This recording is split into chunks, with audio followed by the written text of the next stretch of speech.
We would like to call Jay Kumar sir to join us onto the stage. Please welcome sir.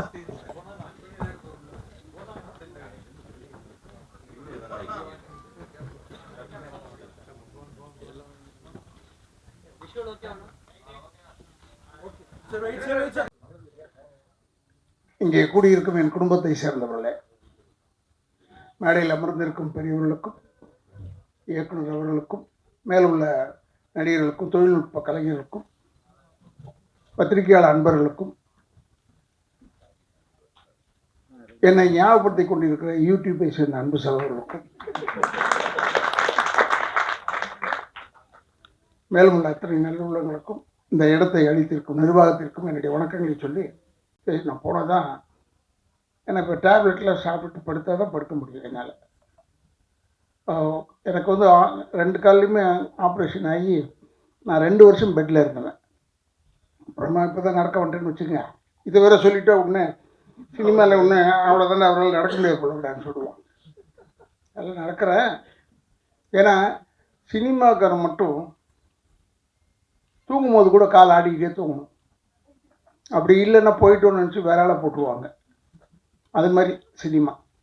அது இப்போ இருக்கிற cinema வந்து ரொம்ப நட்போட எல்லாருமே நாங்களும் இருந்தோம், நட்போட தான் இருந்தோம். பட் இங்கே வந்து ஒரு குடும்பமாக ரொம்ப நேசித்து எல்லாரும் பேரையும் தனித்தனியாக தெரியுது, எல்லார் பேரையும் தெரியுது.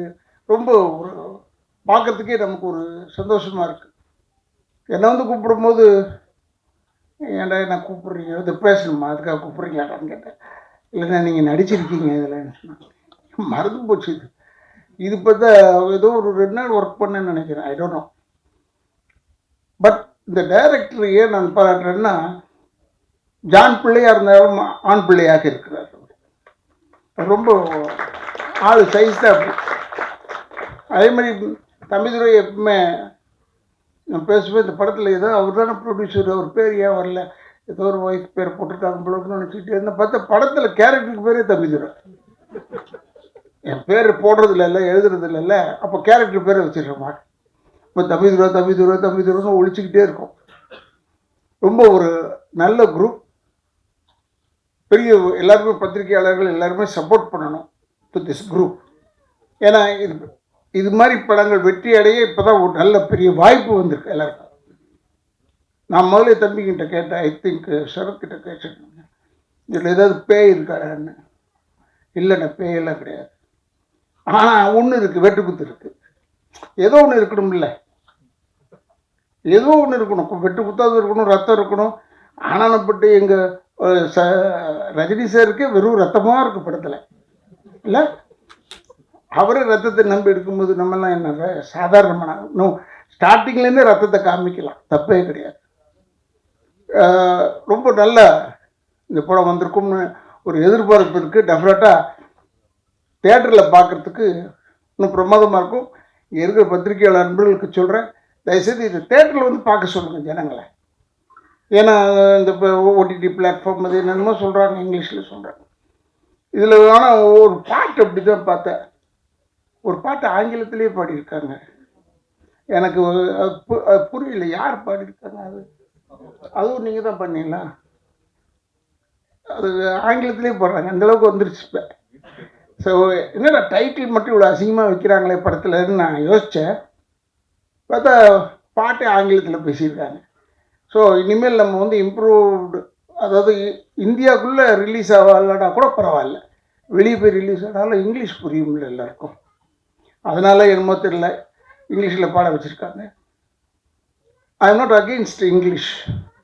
ஐ studied in Anglo Indian school. But still Tamil படம்னு வரும்போது ஏற்கனவே தமிழை கொலை பண்ணிகிட்டு இருக்காங்க. அதில் வேறு இப்போ ஒரு ஆங்கில பாட்டு அது இது வச்சு ரொம்ப தமிழை கொண்டாடாதீங்க, இல்லாமல் ஆக்கிடாதீங்க. இப்போ எப்படி தம்பிதுரை வந்து பாருங்கள், சுயநலமாக தன்னுடைய பேரை வந்து ஹீரோக்கு வச்சு விட்டார். அது மாதிரியாவது இருக்கணும், ஒரு சுயநலம் வேணும்ல, இல்லைன்னா இது முடியாது. டெஃபினட்டாக இது பெரிய வெற்றியாகும். ஐ திங்க் 12th ரிலீஸ் நினைக்கிறேன் இந்த படம், இல்லை ஏதோ ஒன்று தேட்டர் எப்போ கிடைக்கும் போது போங்க கியூவில் போய்டும்.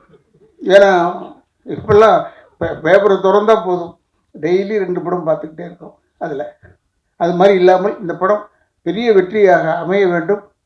ஏன்னா சகோதரர் இந்த கதாநாயகனை நடித்தவர்கிட்ட வரும்போதே சொன்னேன், உன்னை எங்கேயோ பார்த்த மாதிரி இருக்கிறியா, நல்லா இருக்கிறியா நீ அப்படின்னு சொன்னேன். இந்த படத்தில் ஒரு நல்ல ஒரு கதாநாயகன் பண்ணியிருக்காரு. அவரெல்லாம் டெஃபினட்டாக பெரிய அளவில் வளர வேண்டும். இப்போ தீனாக்கு போய் இதை சொல்லக்கூடாது, தீனா நீ வளரணும், நல்லா வளர்ந்துட்டான் இப்போ, இல்லை நல்லா நல்லா ஆயிட்டான். முதல்ல அவன் முகத்தை பார்த்த உடனே நினச்சேன் இது நல்ல படம், இது வந்து வெறும் குத்துக்கோலையாக தான் இருக்கும், ஏன்னா இவன் நடிக்கிறான் இதில் அப்படின்னு யோசனை பண்ணிட்டு இருந்தேன். அதே மாதிரி வந்துடுச்சு. மீதியில் என்னை பற்றி சொல்லுவாங்க, நான் நடிச்சேன்னா வில்லன் இருக்கார், அவர் குடும்பத்தை கெடுப்பார் அப்படின்னு சொல்லுவாங்க. ஆனால் இப்போ இவரை பற்றி குடும்பத்தெல்லாம் கெடுக்கிறது இல்லை, குடும்பத்தை கொலை பண்ணிடுவார், அவ்வளோதான். இதான் வித்தியாசம் எங்களுக்கு வந்து. பட் ஸ்டில் இவர் கூட இப்போ வில்லனாக பண்ணியிருக்காரு. அவர் உண்மையிலே எனக்கு ரொம்ப பிடிக்கும். இப்போ லேட்டஸ்ட்டாக இவர் தான் யங் யூத் வில்லன். இப்போ தீனா அங்கேருந்தெல்லாம் கொஞ்சம் ப்ரொமோஷன் வாங்கியிருக்காருன்னு நினைக்கிறேன்.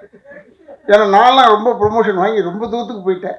நான்லாம் இப்போ ஆர்டர் பண்ணுறதோட சரி, போய் அவ்வளோ கொலை பண்ணு, இந்த குடும்பத்தை கெடு அப்படின்னு ஆகிட்டேன். ஏன்னா நம்மளால் முடியல. இன்னும் கொஞ்சம் தீனா இருக்கார் போல இருக்கு, இன்னும் கொஞ்சம் போய் அவரே போய் கொள்கிற அளவில் இருக்காருன்னு நினைக்கிறேன்.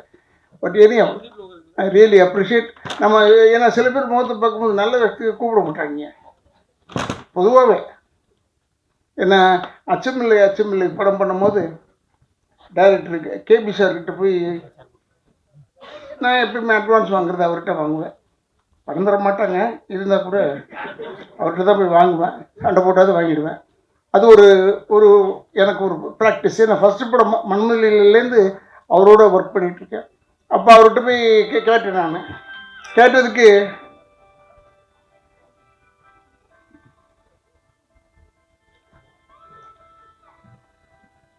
இதப்பா யோசிச்சுக்கப்பா ஸோ எல்லாம் சொல்லுங்க, செல் அரிச்சிடுது நம்மளை ரொம்ப. அப்போ பாலச்சந்திர சார்கிட்ட போய் தான் எப்போயும் ஃபஸ்ட்டு படம் வாங்குறது எனக்கு. அது ஒரு பழக்கம், அவர் இருக்கிற வரைக்கும் அப்படி தான் இருந்தேன். அப்போ நான் எதுக்கு சொல்ல வந்தேன்னா, இவங்க எல்லாருமே சேர்ந்தாலும் சரி அந்த படத்தை பற்றி ஆகா ஓஹோ ஓஹோ ஓஹோன்னு சொல்லுவோம். இந்த படத்தை இப்போவே ட்ரெய்லரில் பார்த்தாலே ஆகா ஓஹோன்னு சொல்லும் மாதிரி தான் இருக்குது. ஆனால் நிச்சயமாக இந்த படம் நன்றாக ஓட வேண்டும். தமிழ் மக்கள் தயவுசெய்து தேட்டரில் வந்து இந்த படத்தை பாருங்கள். இந்த ஓடிடியில் போடுறான், அதில் போடுறான், இதில் போடுறான், அதெல்லாம் அவங்க எவ்வளோ சிரமப்பட்டு விற்று வரணும் தெரியுமா? அதுக்கு தயவுசெய்து அவங்களுடைய சிக்கலை வந்து நீங்களும் அந்த சிக்கலை எடுத்துக்கோங்க.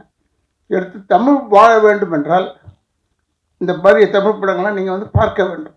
தேட்டரில் வந்து பார்த்தீங்கன்னா போதும், அதுவாக ஓடிடும் கழுதை. போய் பார்த்தா பெரிய படம்லாம் போய் பார்த்தேன் நான். ஒரு படம் போய் பார்த்தா மொத்தம் ஒரு 100 பேர் இருக்காங்க. 5000 பேர் உட்கார வேண்டிய இடத்துல 100 பேர் இருந்தால் எனக்கு பயம் வருமோ வராதா? ஐயோ நம்ம மட்டும் தனியாக உட்காந்துருக்குமே இந்த பக்கம் நினச்சேன். அப்படிலாம் இல்லாமல் நீங்கள் இந்த படத்தை வந்து தேட்டரில் வந்து பாருங்கள், பெரிய வெற்றி அடைய வேண்டும் என்று எல்லாரையுமே வாழ்த்துறேன். எனக்கு பேர் வந்து ஒருவேளை உதட்டளவில் மறந்திருக்கலாம், உள்ளத்தளவில் மறக்கவில்லை என்று சொல்லி விடைபெறுகிறேன். நன்றி, வணக்கம்.